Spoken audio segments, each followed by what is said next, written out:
There is nothing wrong with your radio. Do not attempt to adjust the volume.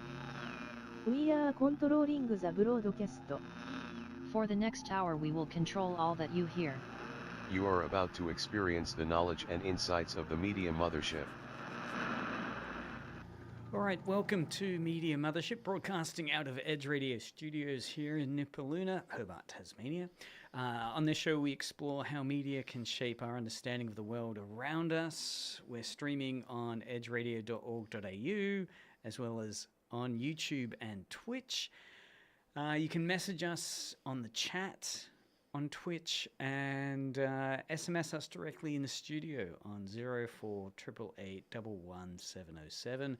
I'm your host, Craig Norris, and I'm joined by guest, Dr. Emerald King, Humanities.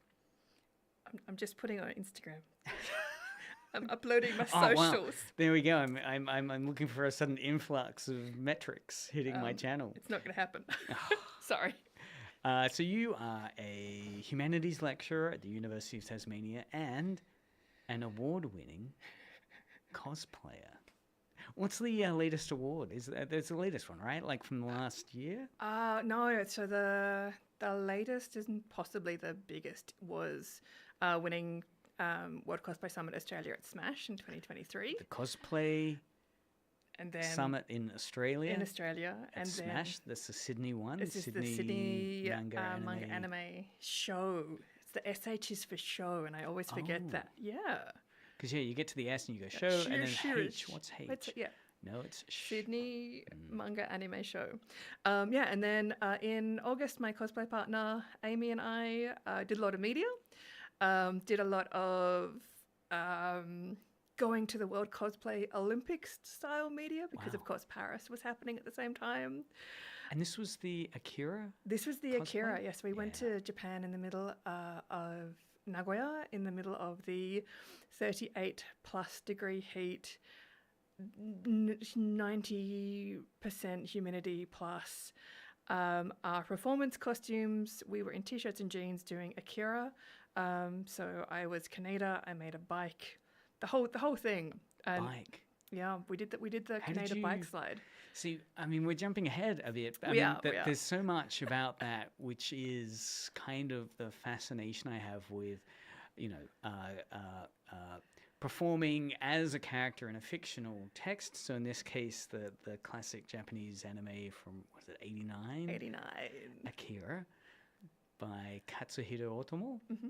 And two main characters that you guys went as. And when I was thinking very low tech, I'll get around to asking you about, how tips for travel overseas. Thinking, okay, well, it's kind of like, clothing.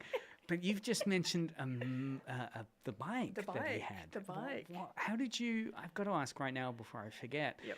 I mean, Kaneda's bike is so... Kaneda's bike is canonically 3 meters long.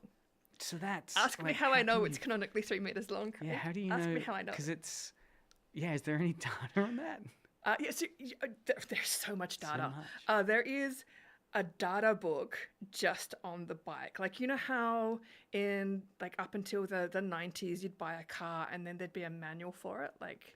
yes, I can't Toyota drive. Corolla I'm driven in life, but I come from a family of insane engine heads. Wow. But yeah, so there is full specs for the bike. People have made the bike full specs so that it works roadworthy. Wow. There are various versions of it. There's a really cool series that a Japanese maker made of creating the fiberglass shell to make a roadworthy bike. But people have done it in the States. People have done it in Japan. They've made legal versions of the Kaneda bike. Because it's such a futuristic design. It is incredibly iconic, though, that the whole moment of the bike, it happens at the beginning of the film. It's the opening shots. It's the love letter to Neo-Tokyo.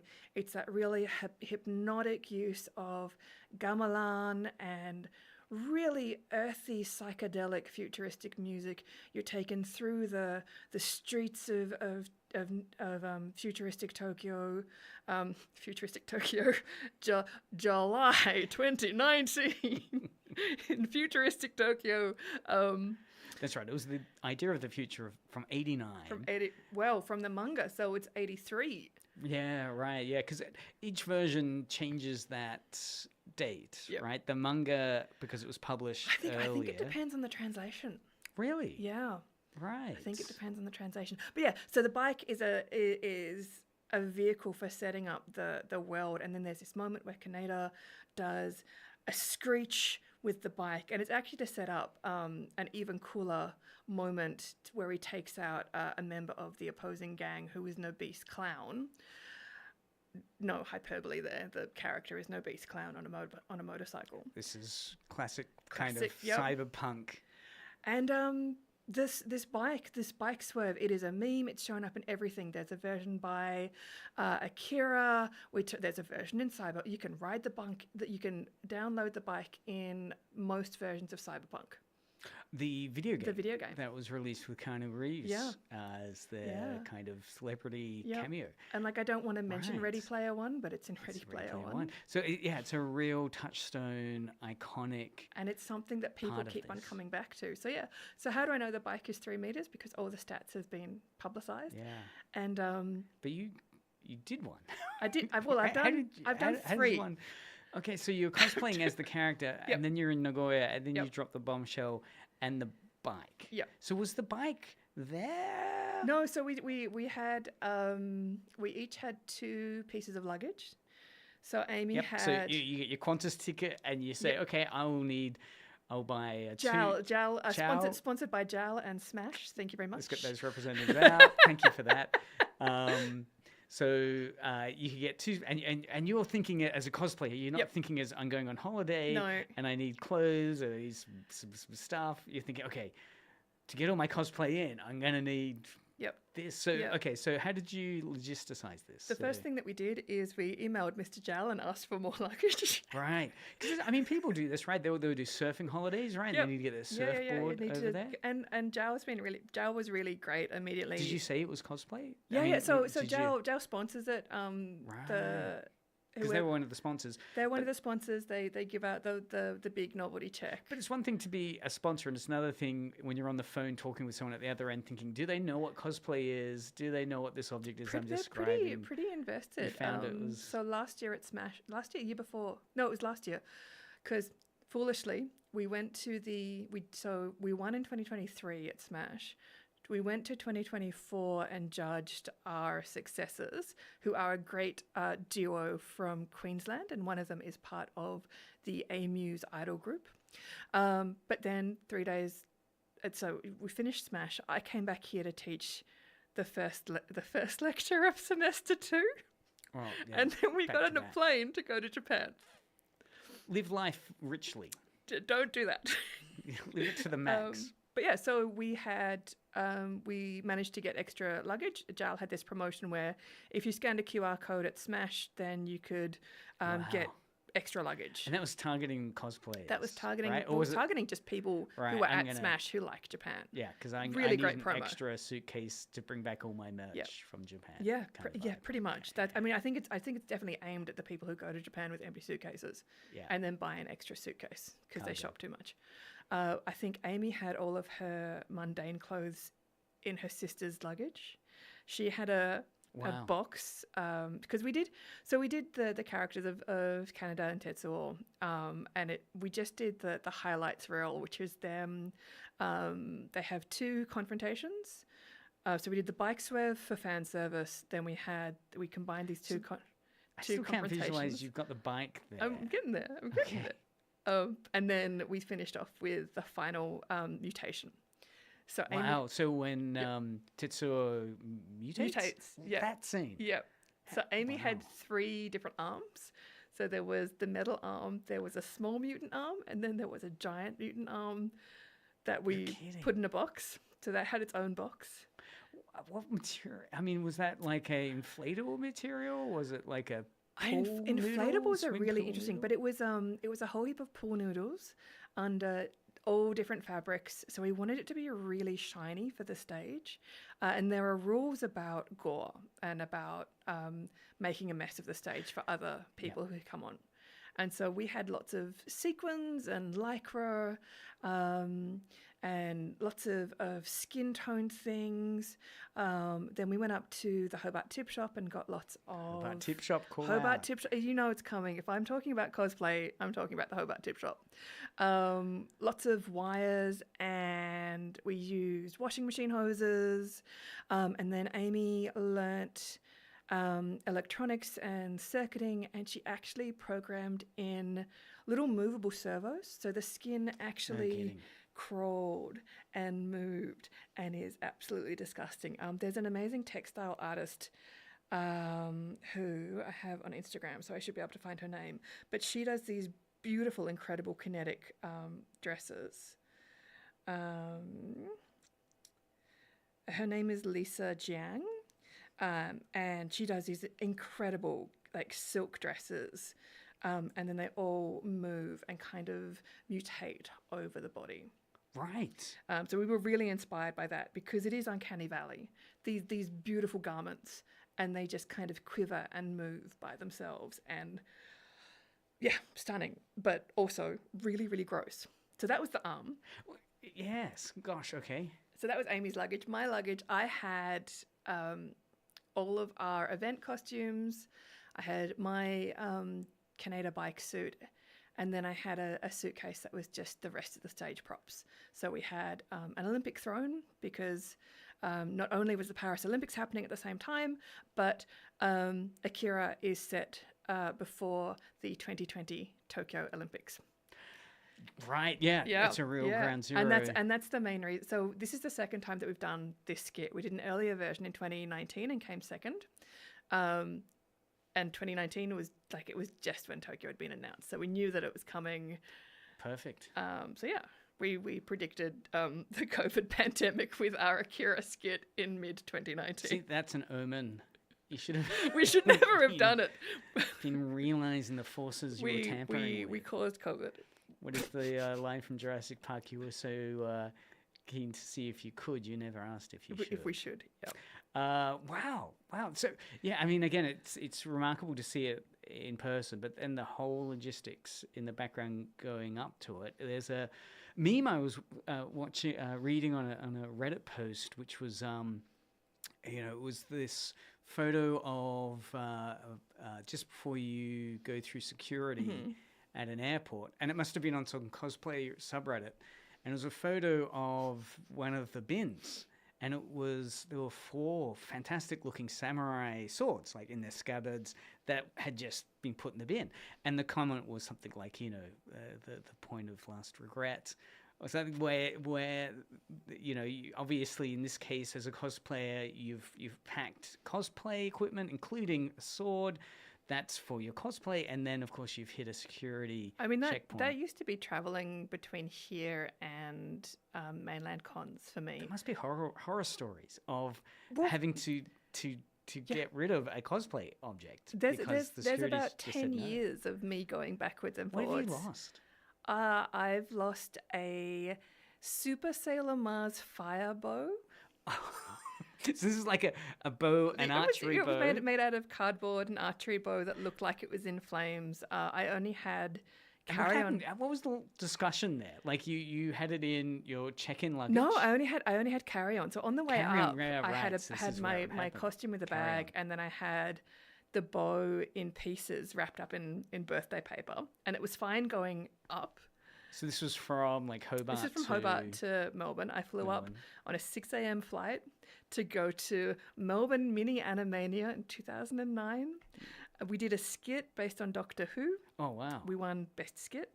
And this was like a cross-play Sailor Moon meets Doctor Who thing. No. We had this theory that Sailor Pluto, if she's a time guardian, that makes her a Time Lord. So it was canonical.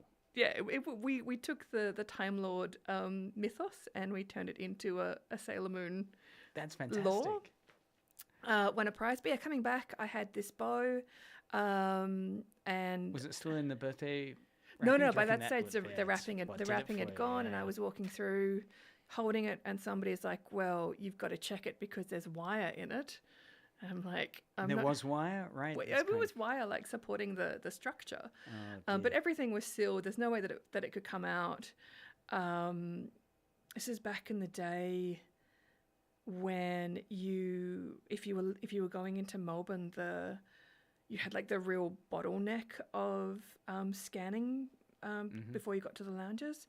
So I'm walking through, and they're like, "Well, you've got to check it. It'll be hundreds of dollars." And I'm like, "I'm not paying for checked luggage for a piece of cardboard." Right, yeah, because you hadn't paid already for checked luggage, and that's where they get you at the airport. And so I'm right? like, here, like you just put it in the bin. And I was Really? over it completely. It was like, just put it in the bin.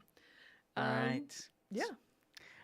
You were, so it sounded like you were in a mentally healthy space, though. You could but like, let go of it. it's got to the point where at that stage, I made an Emeraldus Wow, so gravity Captain saber. Harlock, Captain Harlock, Emeraldus. gravity saber. That never made it home. That got binned because it looked like a gun. It looked like a sword gun. So that didn't come home, but it was fine going up. What else have I lost? There's How did you feel? I mean, and that would have been like the first time would have been devastating. That kind of like all those hours sunk into creating this object, and this was the one that you had exhibited here at University of Tasmania in the library. Yeah. So it had a, I guess it did have a public performance and engagement. Yeah. Live. Yeah, she lives on. If I was still the same size as I was many years ago, like the costume's still completely wearable. It hasn't degraded in any way, shape, or form. But yeah, I mean, at that stage, I still do. I make a lot of my props out of cardboard because particularly in the late 2000s, before you could get thermoplastic down here, before people had discovered closed cell EVA foam and everybody started using that, cardboard. Like I think my gravity saber was made out of pizza boxes. Yeah, and it presents strongly, right? Yeah. I mean, it's... this thing was beautiful. Like I can do a lot with cardboard. And in fact, there's actually been a bit of a resurgence in using cardboard for particularly in remote areas away from Europe and North America where it's much easier to get materials. So I'm a big voice about using trash and recyclable things. Yes. So, we've made a costume out of 20 meters of Thai silk that came from the tip shop. I'm talking about making props out of pizza boxes. And then you've got people like Spicy Thai, Sanat, from Weta Workshop in New Zealand. So you will have seen his work in things like the Power Rangers movie and Thor Love and Thunder. And, an incredible guy. We just met hanging out in Wellington as dirty little cosplayers. And then he got a job at Weta and he's still there 10 years later. But yeah, so he's just recently rediscovered cardboard and how... like the joy of taking a waste product and making it really cool. So he made a full King of Angmar set of armor from the Lord of the Rings out of material and cardboard, which is incredible. And he's taken it to events in like Basel in Europe. And it's just cardboard. And it's just cardboard. That must be so inspiring to see. Do you come across these on YouTube? Are there easy exchanges of information, or is this like you're part of a particular forum? I mean, Sanat just publishes stuff on Instagram. He's got a fairly large following. Yep. He did message me the other day saying, I'm going to try out TikTok. So he wants to grow his following. But he guests around. He was at HoloMat in the States at the end of last year. He's a regular guest at Fantasy Basel in Europe. And he's a professional cosplayer in the sense that he works at Weta and makes costumes. Yes. In New Zealand. So it's a fascinating pathway of professionalization. Yeah. And particularly in New Zealand, in Australia, we've never really had rules about pro cosplay and what that means. But the competitions in New Zealand have always had a prohibition on professional costumiers, on people who work at Weta from entering those kind of competitions, which, I mean, when you're in Wellington, it makes a lot of sense because, there was one time that, there's a joke based from the original filming of the Lord of the Rings days, that if you were over 6 foot and svelte, you would get kidnapped to become an elf extra. Because yes. So your background is you worked in New Zealand at the University of Victoria University of Wellington. So I went over there. That was my first job. When I finished my PhD at UTAS, there were 3 positions advertised in the entire world for a Japanese literature specialist. And Vic Uni wanted a Japanese literary person, so they took me. But I mean, I say this, and I think I was having a conversation with our PhDs here at UTAS, and how varied the PhD path has become. So I have been in the game. I'm officially clocked into mid-career, Craig. I'm officially mid-career. Dead. But, you know, I was only on the job market for 6 months, which nobody's only on the job market for 6 months. It's impossible. It's ridiculous. And I know of other scholars who I think their Japanese is much better, or their native speakers, or their writing is so much better than mine.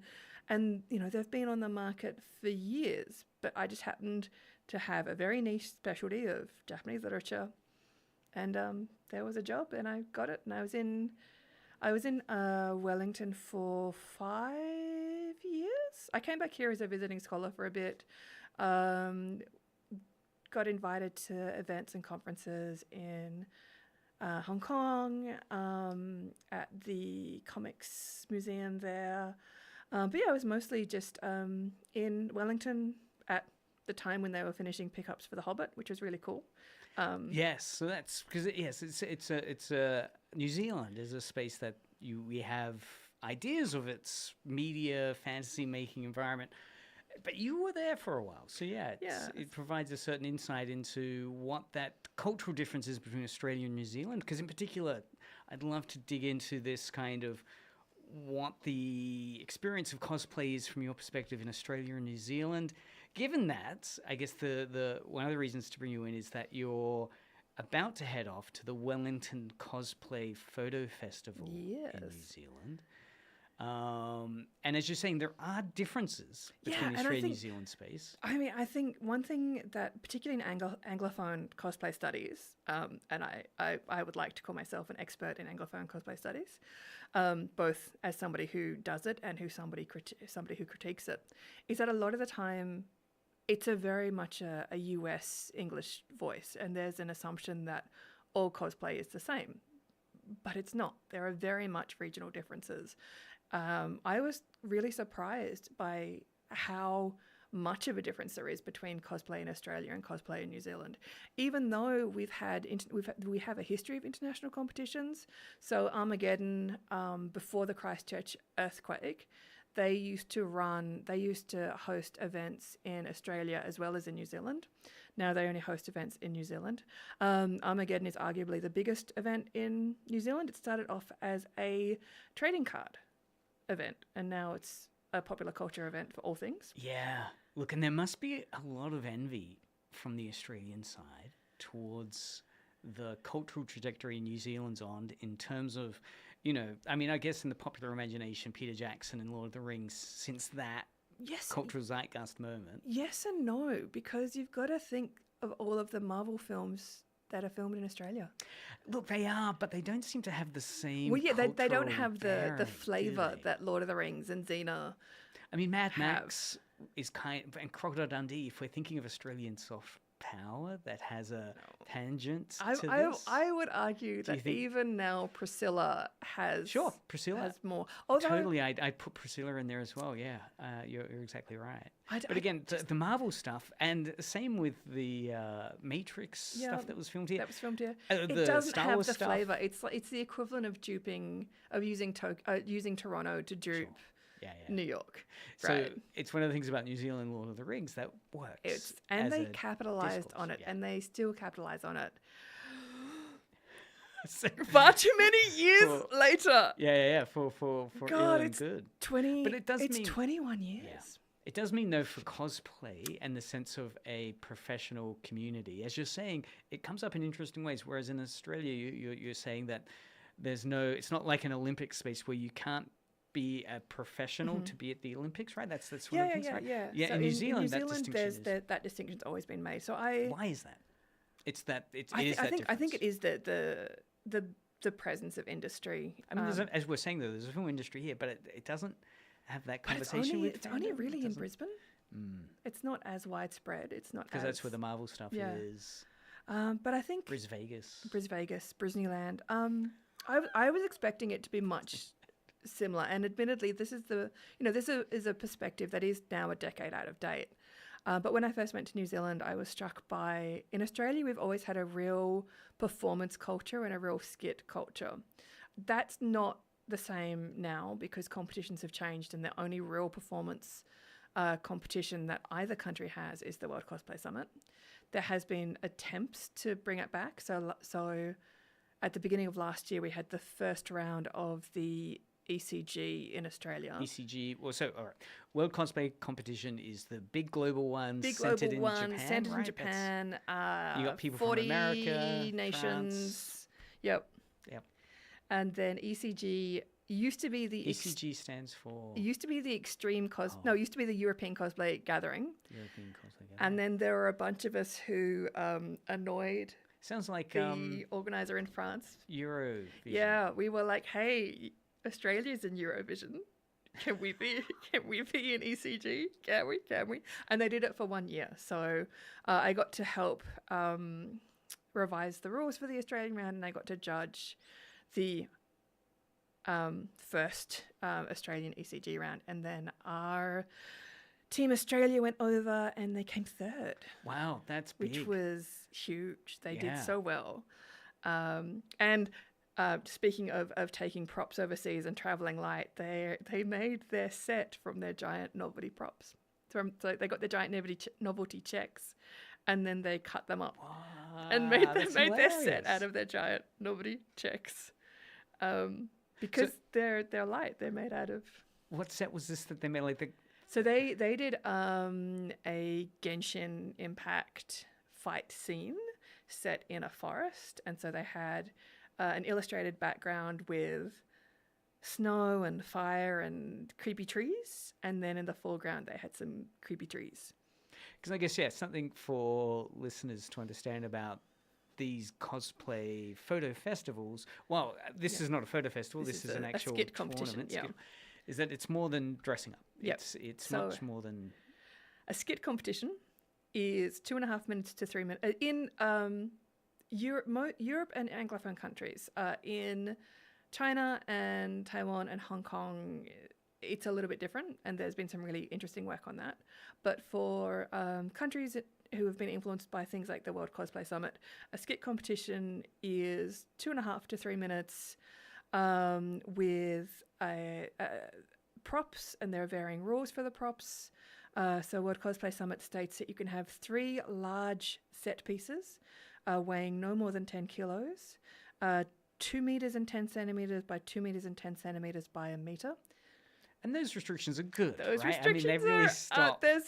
There's a reason for the rules. And one thing I really enjoy doing is reading through different cosplay event rules and going like, I wonder who did a dumb thing. Why is that rule there? What are some dumb things that I'll come back to that because I really want to get at what a cosplay skit is. So you have your 3 props. You're allowed to have as many handheld props as you can, and then in addition to making, beautiful costumes, often with quick changes or weapons or fight choreography, you'll have a voiceover, and you'll have a fully animated backing video. And then in the case of World Cosplay Summit, they brought in 2021 that all of your audio has to be royalty-free, which means that you either need to find royalty-free sound effects and music, or you need to have somebody like my cosplay partner, Amy, who is a musician. And she scored Akira sounding, like music inspired by Akira, so that we could actually have that kind of gamelan, that iconic Akira music without having the iconic Akira music. Gee, yeah, because that really ups the creative stakes in yeah. terms So- of if you can't just do that heavy leaning on, Yeah. you know, here's the John Williams score from Star Wars Yeah. and I'm cosplaying as a Yeah. stormtrooper, done. Instead, you've got to do something within the realms of avoiding copyright, Yep. but evoke Yep. that to be adjacent to. So the modern competition cosplayer, if I think of somebody like Vampria and Vi, who represented us at ECG and came third, they had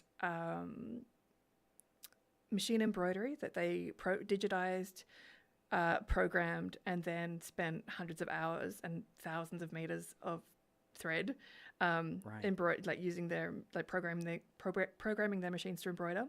They had 3D printed props, which is again CAD, and then printing the prop and then putting it together and then sanding off print lines and then finishing it so it looked like metal. They also had leather work. Vampria learnt how to cobble shoes. So your modern day cosplayer is somebody who is doing computer assisted design. Yes. They are fabricating things out of 3D printing. They are using embroidery machines. They are doing wig work. The current trend in wigs is to make a wig from scratch. It's really remarkable. It's insane. And now, the latest thing that people are learning is wigs from scratch and shoemaking.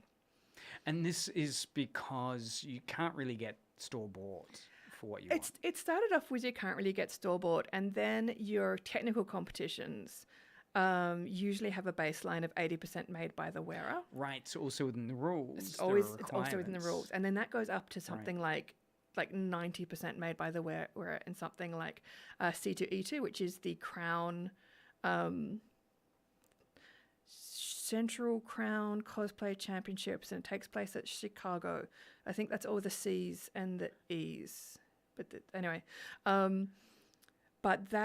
so World Cosplay Summit says that it's the biggest competition in the world because it has the most countries. C2E2 says that it's the biggest competition in the world because it has the most prize money. Oh, well, you know you're in a right competition environment where there are two vying entities. Right? I mean, that says it's hot. But if we're talking about ingenuity and the development that's happening, the winner of C2E2 last year is a guy from England. What is your name? I want to call it, because he like me uses his actual name for cosplay.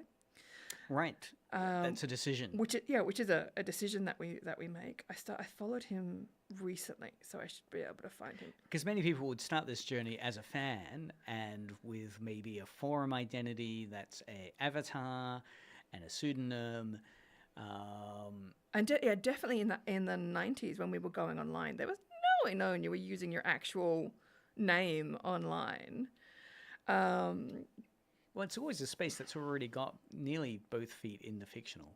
Yeah. Are we going back there, Craig? All right. I can't. I was on a podcast just after him. There we go. Cosplay Crunch podcast. Come on, Savage, save me. Anyway, this guy. We'll put something in the show notes. Because he learnt how to electroplate foam. So you've got foam and you're putting metal finish on top of it. He was gold plating foam, which How do you get it to nobody has bond? done. I'm no chemist, but I imagine Exactly. there's a bonding problem. Matthew Barry is his name. I was Really? going to say I want to call him Barry, but that was just his surname. He developed the process for electroplating. Wow. So we're foam. talking So Oppenheimer we're talking level. like kind of. we're talking cutting edge science being Wow. used in this Wow. hobby. Yeah, because so the story will be told down through the ages of, gee, how did we get this metal on the foam? Yeah. And it's like, And well, it all comes down to this. And Mother- there's this what is it, really ingenuity? interesting fan archival work happening because we can trace it back to the reason that everybody makes their armor in a certain way is because of one tutorial that was put up Right. in the 90s. And everybody does it that way. Yeah, Because yeah. that was like, so there are these real archival work. It's because everything in cosplay, like a lot of fandom areas, is so ephemeral. If we think of the sites that were up in the early 2000s, like Angel Fire's gone. So, nobody's keeping a record of this stuff. There's Cosplay in America set out, he was a photographer, and he's self-published 3 volumes of cosplay photography. And he's been archiving a lot of this stuff on Instagram. We're showing photos taken on film cameras from the early 2000s and earlier. But there's very few people doing this archival work. And that matters because, in years to come, decades to come, in terms of how these past moments get referred to or have a bearing on the present, if there's no tangible lived experience that's documented there, it can just get forgotten. And we've seen this in some places. So up until the pandemic, it got really popular to give out cosplay business cards or cos cards. Right. So you'd have your a cosplay photo on one side and then your information on the other side, and you'd go around and you give them out at conventions to kind of like, if you had your photo taken by somebody, you'd give them your card so that they could find you again, and vice versa. If you were guesting and you didn't have merch, it was a really easy thing to give out. Which is very old-fashioned, right? It's very kind of pre-mobile phone. Yeah, business card thing. That got completely forgotten, in the late 2010s, and it's slowly making a resurgence. So how do people know who they've met? Without these cards. I don't. Maybe there's instant TikTok follows. I don't know. It is such a crisis, I find, in some ways, when you have so many advantages of a digital landscape, but websites disappear. Disappear. Right? Yeah. And if you've got it into some proprietary website provider, that proprietary website provider can also fall down. Yep. And it's I've forgotten. And then if we're talking about cosplay, cosplays take up space. I'm very lucky that I have a partner who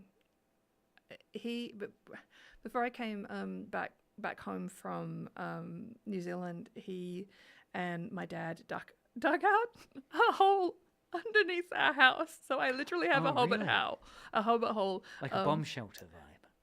Or a hobbit hole. So hobbit hole's much nicer. Hobbit hole is much. There are chandeliers in there and bookcases and wow, nice polished floating wood floors. It's quite nice. So they made a room for me to keep a lot of my stuff, and then there's stuff up at my parents' as well. So I'm really fortunate that I'm in a place where I can store nearly 20 years worth of costumes. But a lot of people, if you think cosplayers started off, they're 12, 13 years old.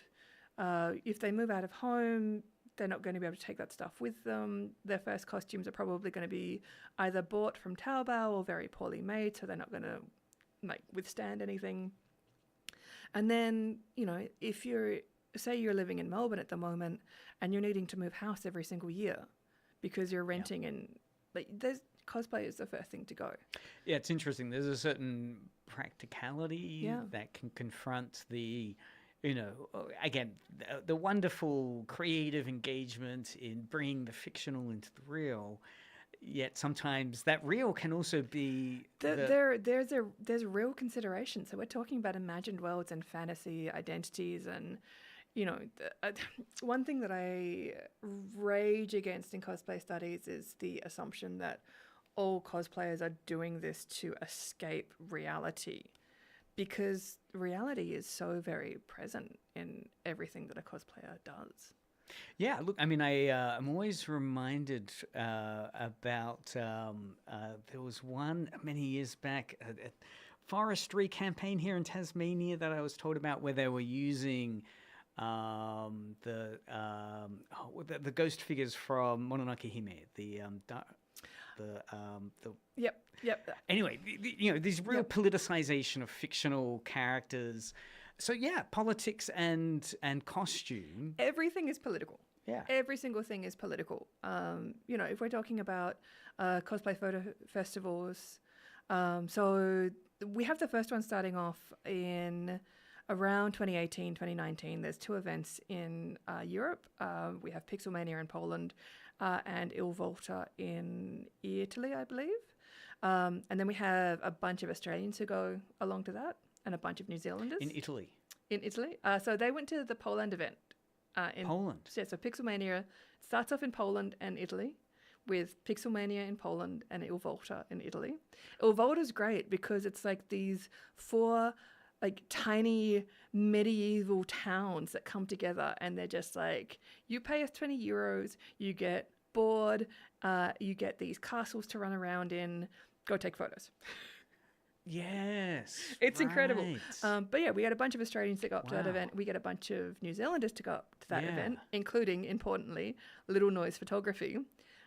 She comes back and she's like, I could do this in Wellington. Wow. And see- that's how the Wellington Photo Fest starts.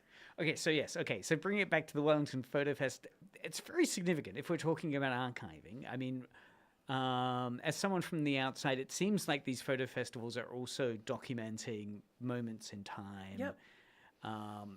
You know, the costume as well as the locations that are there. So take us through what the Wellington Cosplay Photo Festival entails. Is there competition, or is it just his locations in a map and we can help facilitate? Pretty photo much. shoots? It's 2 days of official shooting time, but So- increase. Yes, let's unpack that. Yep. What is official shooting time? Official 2 shooting days? time is when the event takes place, usually in around Waitangi Day weekend, and of course this is Waitangi Day, with all of the politicization of Te Tiriti of Waitangi Yeah. is going to be very big. But it's And for people that don't know this is, you know, obviously we've just come from Australia Day, Invasion Day Yep. conflict, Yep. right? Does this speak to a same political tension? So Tituriti has been held up and politicized as the model for treaty outside of New Zealand. Inside of New Zealand, it was a document that had a Maori, a Reo translation, and an English translation. The iwi, the Maori chiefs, signed the Maori version. The British dignitaries signed both the English version and the Maori version. And they were both chucked in a drawer for about 10 years and ignored until they could be like rolled out and used to make laws that were useful for the white colonizers. But what is in the principles of this treaty is ownership and governance for the Maori people, and an agreement between iwi and their representatives and the Crown. So it goes above New Zealand Parliament, it goes above the British Parliament, and it's an agreement between equals. It's an agreement between chiefs. And what as I understand it, the current movement that is meant to make it fairer, according to a bunch of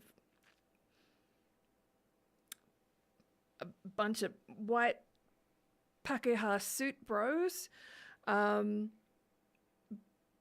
because it's unfair to the white people. So we have this very political moment. Yep. And there's going to be a bunch of cosplayers running cosplay. around. You have 2 days. You have an assigned. You have one assigned photo. If you're a cosplayer, you have one assigned photo shoot with a photographer, and then if you want to do more shoots, you can arrange them yourselves. And there's this year it's a Facebook group and a series of messenger groups where people can kind of say, I'm going as this character. right. Does anybody want to shoot with me? Or, hey, I've got an idea for a group from this particular franchise.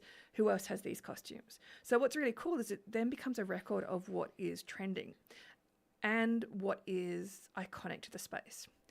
So with it being in Wellington, and with so much of the Lord of the Rings and The Hobbit as well being shot actually in Wellington, so there's a park on the town belt, which is where scenes like the first time that we see the Nazgul after the hobbits go hunting for mushrooms, and it's the whole "get off the road, Mr. Frodo" moment. Yeah. You can go to that park, you can stand in that tree, you can crawl in that stump and do your Yes. Hobbit photo shoot. And so There's been many of those. So Wellington Photo Fest started in. So there is Lord of the Rings cosplay that always you're the Lord of the anticipating Rings. seeing. I would that are expect always Lord of the there. Rings Right, cosplay. So I think they had their first event in February 2019, and then I went over in February 2020, just before everything changed. COVID, right. Yeah. It's like looking back, it's so surreal. It's like a different world. Yeah. Right. This naive. And we'd been in Japan in November beforehand, and there was already murmurs of illness of something. Right. I had friends in the States at the end of 2019 as well, when it was first. And who knows what we're about to lose, but what's about to happen? Yeah. It's people from around the world coming to Wellington, and there was for 2 days to take photos. And we were talking here about it can be a great insight as someone participating as well as looking at it to see trends. Yep. So what's popular in anime, what's popular in gaming. So in New Zealand, when I first went there, I noticed that there was less skits and there was much more technical. And also there was a lot of WoW cosplay then. So it was much more about... World of Warcraft, really? Yeah. Huge World of Warcraft builds. Lots of armor, lots of very technical builds. Really? And the attitude then was that anime was for kids. Nobody did anime costumes. And I'm like wandering around in my Kushana from Valley of the Wind, like Ghibli costumes, being like, oh... Like, cause I walked in, I won prizes in Australia. Like I entered a competition. I'm like, yeah, I'm totally going to win in my half-assed. Sure, yeah. Because I'm just in New Zealand. I don't have to try hard. I'm totally going to win. No. You got to start. No. Absolutely got. I mean, at the end, I had such a good time in this competition, the only competition that I entered in New Zealand. Met some great people, spent a lot of time drooling over some really beautiful WoW costumes, really beautiful Witcher costumes. But I mean, that point, I mean, there's a certain kind of, is it a cultural cringe?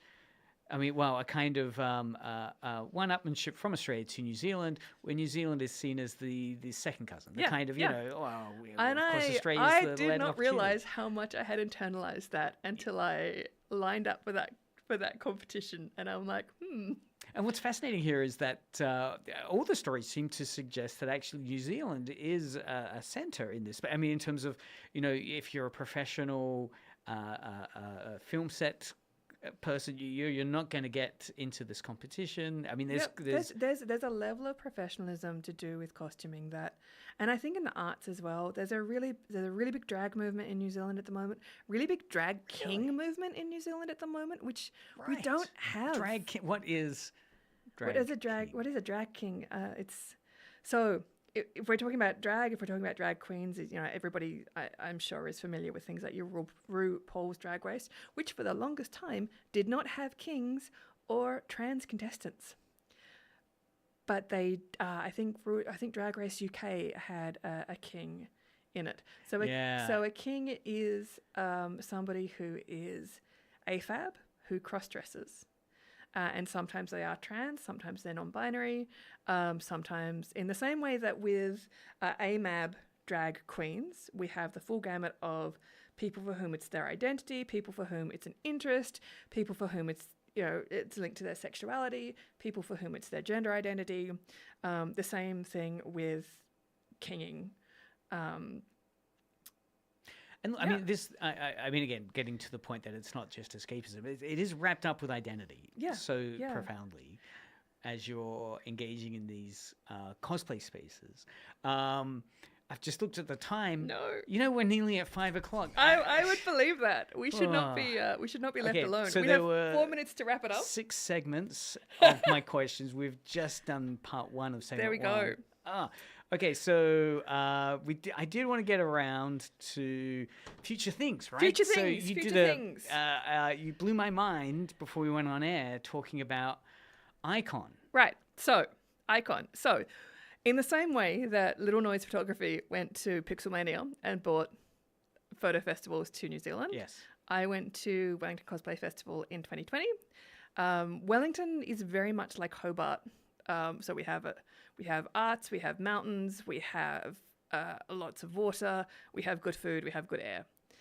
We have a very narrow town belt in between hills and water, and that's what Wellington has. So I'm like, we could totally do this here. And you're thinking locations. I'm thinking locations. I'm thinking what's possible. So Utah's communities for the past 3 years, this will be our 4th year in September, has sponsored the event. So they give us a hub. So we're based around the Sandy Bay campus. So we have an opening event. We also have a repair station and like a little hangout station. Right. And there's also a lot of photos that get taken on campus. And this is for people wanting to cosplay. So we attract cosplayers and photographers. Yep. So there's no competition, there's no vendors, there's no sales, there's no screenings. It's very much pared down to a cosplay and photographer experience, and it's really interesting to see these events happen. It's the only cosplay photo festival in Australia. We've been getting a lot of photo walks in places like Adelaide and Melbourne, which is very cool. What is a photo walk? So a photo walk is where you get, we see the Hobart Photography Society used to organise photo walks. You take your camera, you get a bunch of people, you go take some photos of things. Yep. And use a graveyard, go and take some photos of and it's usually really headstones. collaborative and collegial. So if you've got a problem, if like you've got a new bit of kit and you don't know how to use it, somebody's going to show you how to use it, and it's really cool. Cosplay photo walk, there will usually be 2 or 3 models as well, and so that models or cosplayers, so that you can take photos of the cosplayer. So in those events, so is that targeted towards photographers? So it's targeted more at photographers. Yep. And a lot of the world of cosplay photography is aimed at the photographer, and it's very gendered, and there's a lot that we can talk about the fact that all of our photography terms come from hunting terms. Right. So we talk about shooting. We talk about sniping. We talk about... What's a sniping action a snipe. So if you set up a shot and you're all ready to go and you've worked with your subject and you've got it just perfect, and then somebody else comes along and just takes the same photo. Oh, right. But they haven't done any of the work. Just by your shoulder and then suddenly... They're just like... Sniped. Right. And it's rude. Really? It's incredibly rude. Right. So it's actually quite a statement of breaking protocol. Yeah. So that's happening in September. As far as Japanese events that are coming up. Okay, so hold on. So there's going to be a local event here in Hobart, Tasmania, happening in September. We will get you back before September. Yep. To get people locally excited. It's going to be open to the world though, so people will be. Yeah. So there's an application process that usually opens about mid-year. Right, for so we're cosplayers and in photographers. February from tomorrow. We're in February from tomorrow. End of January, right? So this is still 3 months away. Yeah, or so? we're still a little bit out from it. And then, but yeah, there's some cool things that are happening. So I'm really excited to be working with the Australia-Japan Society again this year. And is that going to culminate in anything? I mean, it will culminate in a ton. I have public stuff plans. happening. I'm very hopeful that it will lead to some cool partnerships for me. But it's Wooden Boat Festival is about to start, and the Umitaka Maru is back for the first time. So if you like Japanese stuff and you like boaty boats and you like the idea of going and seeing some handsome seamen and a boaty boat, you can go. What is the Mitaka Maru? The Umitaka Maru is... I believe, and I'm not. I should look at the Australia-Japan Society Tasmania Facebook and website, but I believe it's a research vessel. So they're in town to do research, but yeah, they also very generously each year they used to come down before COVID, and they very generously open up the ship so that people can walk through and see what a research vessel looks like. Actually get to go on that one year. Yeah, yes. yeah. Right, that was then the boat I went on. Great. Yeah, and then this is the first time that they've been back since. Interesting politics, Yeah, again, everything is science. politics. Wow, that's fascinating. And particularly a Japanese research vessel in Hobart waters. That code's signified. Sorry, I had Ashley in a few weeks ago. Yeah. Signified. Japanese research vessel. Yeah, fascinating. It's politics is all about the signifiers and the signified. So we've got that. You're taking me down more tangents here, Emerald. You're off to Wellington. Wellington. Check. I mean, if people are interested in the Wellington photo cosplay opportunity, obviously it's a bit too late to join it. But you can go online and Yep. see some of the results of it. Does anything Yeah, so publicly happen?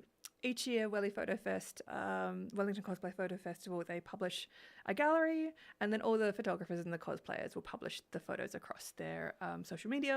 And it can be a great little insight into what's trending. Yeah, Right? yeah. I mean, are the Spartans still happening? Are the people... I imagine that's a... I mean, it is summer. You It's could been get a away while. with It's it. been a while since I've seen a mass Yeah, group of mass Spartans, See, well, that's an interesting example, isn't Yep. it? They would have peaked and then dissipated. and then dissipated. Are there Barbies there? Right? I mean, that was one that was like 2 or 3 Ooh. years back. Does that Very. have legs? I haven't seen any Barbies planned. I think what happens because it's Wellington, it's very heavily fantasy. Right. So there's going to be Lord of the lots of Rings. Critical Role, lots of Oh, right. Yeah, lots of course. TTRPG. And there we can see the influence of Netflix funding certain projects Yep. within that space, or streaming services more broadly. Yep. Um, And then then we could go into what happens when Squid Games? Good Games. Is that a bit too mainstream? Right? Squid Games, people dressed as the... No, I mean Squid Games was definitely God, they set up a real life Squid Games in Sydney a couple of years ago. Did you know? They had like the doll, and Wow. and they hired actors and cosplayers to go and wear the suits. So before Right, there's a bit before of alternate Mr. reality Beast game. did his actual grim Yeah. uh, thing, insert chosen adjective. They did a promotion in Sydney with the doll and photo ops, and I Wow. don't think people really quite thought through the optics of that. Yeah. The actual gambling death vibe. Yeah. So it'd be fascinating. So are you anticipating to see some trends there already? Like, are you expecting to see, like as you're saying, it's going to be mainly fantasy, so you Yep. might have some old school Lord of the Rings, Warhammer 40K. I mean, there's hype around a project around the corner. Oh. Marvel. Is that actually happening, or has I that don't know. been? Henry Cavill, those attached, right? I mean, Yeah, I think. I mean, his partner's just produced a baby, and I'm sick of people saying that he's had a baby. Like, I'd like to see Henry Cavill push out a child. Amen. Marvel superhero, the superhero thing, is that I think done? there's been, well, again, because everything is political, we have cosplayers who are very conscious about the state of the world in Palestine, and Marvel and Disney are very pro-Israel and very Zionist. So there have been lots of moves to boycott, and you've got to think Really? that So the next that would Marvel extend. movie has Gal Gadot playing a Okay. Zionist right. character, What? I haven't- canon Zionist. Right. Oh, That's your next it's episode. 5:04. Let's keep going. That's your though. next episode. Wow, all right. I Looking need to do at my homework on that one. Yeah. What? So, other big fantasy things that might be there at Wellington? I would say that there'd be some Dunmeshi, so Dungeon Meshi, Oh, right. which is right. huge. This is the Freyway, cooking, the dungeon cooking. cooking. But Yep. again, it's tabletop. It's Really? it's Right. Yeah. it's based on yeah, D&D, which yeah. D&D in Japan, like fantasy anime in Japan starts with Legends of Lodoss Wars, Yeah. which is the manga Straight out. version of one dude's D&D campaign, Yeah. and it's because of Lodoss Wars that we think of elves as having pointy ears. No kidding. Is Yeah, that where? yeah. So it wasn't Tolkien. Tolkien doesn't describe it the way that that we way. envision it. Wow. And Deedlit, right? That's the character. It's that Deedlit. was- yeah. I made that claim at the first Tolkien moot in Australia a Wow. couple of years ago. See, Because at heart, I'm a Tolkien nerd. that's why I've got you on. Yeah, hardcore theory bombshells. I mean, you were mentioning Zizek before we got on the show. I was going to talk about Deleuze and Mimesis, but I don't think we have time for that. Such a shame. Damn, yeah, I just don't want this to end. But all right, I concede to you that it's Friday. It is It's Friday. 5:06. People possibly want to listen to some Join Craig next week on the Media Mothership, where he goes down the deep dive Oh. of Marvel and Zionism. Actually, you know what the crazy thing is I've lined up for next week? What? It's understanding Donald Trump through WWE. Oh, well, no, that's really good because topical, and also there's been some really good Netflix docos come out lately. Yeah. What's the Dumpu, the Japanese female wrestler autobiography? There's a Japanese female autobiography. What's There's the name? the Dumpu. history of the whole thing. Vince McMahon. Vince doco, McMahon that's it. docos. Yeah. Oh, I gotta go and There's see that. some stuff on kind of like wrestling in the backwoods in the States. Look, yeah, I never really paid much. Like as a kid, I watched a bit of WWF, Yeah. Hulk Hogan and stuff, and then I completely ignored it. And In my defense, Oh. I've been sewing very. I've been sewing for Wellington Cosplay Festival. It sounds like all I do is spend my time watching Netflix. I've been sewing, so I have Netflix on That's in right. the background. you've been multitasking. You've actually been really taxing and your... lesson planning as well, because semester's about to kick off. Come study Japanese with me. You'll have fun. Yeah, there we go. Yeah. So yeah, if you're keen to expand your education, you can find out more about Emerald from searching Emerald King on UTAS. So Emerald King UTAS for UTAS. You can see what I'm teaching this year, and you can also see the amazing work that my students are doing, like Ashley, who's been on recently. But then everything else, it is my legal name, Emerald L King, across my website, Instagram. And I think I have shuttered my Shitter account, but I am on Blue Sky. Not that I use it. Yeah, there really hasn't. Yeah, there'll be a how viable. how else alternative. do you pronounce the X? Look, it's really interesting. I was reading some articles today at ABC News, and Twitter is still featured as a source of information because it is such shorthand. Or if you want a quick quote from someone that's reacting to something, inevitably it's still it's still a Twitter post. So yeah, sadly it seems to have integrated. I know with journalism, it's fascinating that Twitter was one of these kind of breakthrough spaces which people refer incredible. to the. But I think again, Bin Laden assassination broke on Twitter, right? Yep. So, it's just now But it's such a it's regretful so platform to engage in. ephemeral because nobody has Twitter logs. It's all disappeared. Well, And this if is you why think, these news articles matter, Yeah. right? They'll do screen captures, they'll put it in No, a news they article. don't. They've never done Really? screen caps. They've always done cross posts. So if you go back and read those articles that What had happened cross to those? posts, Yeah. they disappeared. They did links.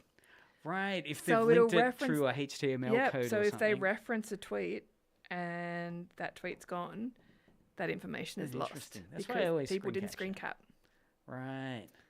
Really? Yeah. People need to screen cap your lecture notes, your crush, your ex-girlfriend that you're stalking. Don't stalk people. Screen cap things. Yes, that's right. Yeah. If it's just a link. Well, Emerald, thank you so much. So much to digest here. So, we're going to play music now to help the rest of Hobart digest the last hour.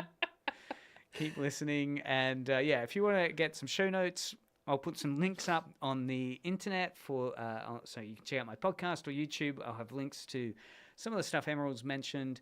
And thanks so much for coming on, Emerald. Yeah, I will threaten to come back later on in the year. We look forward to having you on. You're listening to Edge Radio 99.